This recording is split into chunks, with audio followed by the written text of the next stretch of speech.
Maraming salamat kasi talagang nag-register kayo.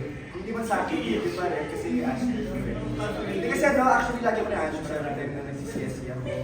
Kasi nga parang ewan ko am I worth it pa to pay something? Super worth it! Worth it! Thank you, nabalit naman siya today. Thank you so much. Bibilang niya. Kasi, like, hindi ko alam, pero thank you lagi. Especially sa mga nag-effort. Kasi, for me, magbigay ka lang ng time sa tao, sobrang precious na yun sa akin. Kaya thank you so much. Kasi, you give your time to me, to us, tonight. And maraming salamat from the bottom of my shoes.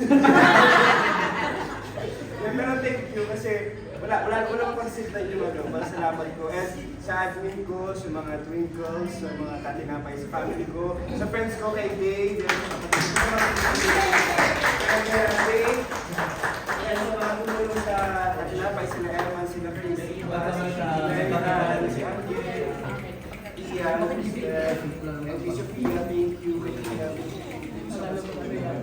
Just asters ka yun.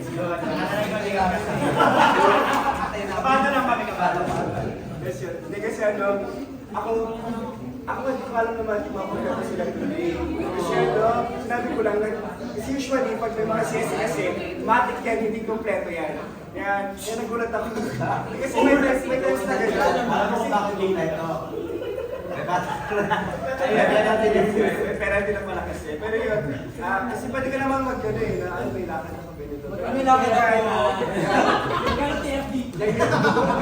Joke lang din ah. Nakamayan yung ating. Hindi mo tayo sa rin. Ay, di ba 50K to? Depende. Thank you din for making time for me. And namiss ko kayo. So, miss ko.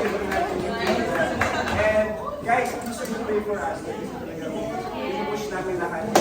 You know, there's a lot of bumps along the way. Pero sana, pero mag-push namin. And kayo yung power namin. Mas lumabas kami, ulit. Please, ikalat nyo kahit sa barangay nyo, sa lahat ng mga family. Group pages and Facebook. Mga kayo sa mga barter, Manila, ganyan. Ano kayo na merong Astor na namin. Well, kami, forever and ever. And, okay, maraming salamat guys.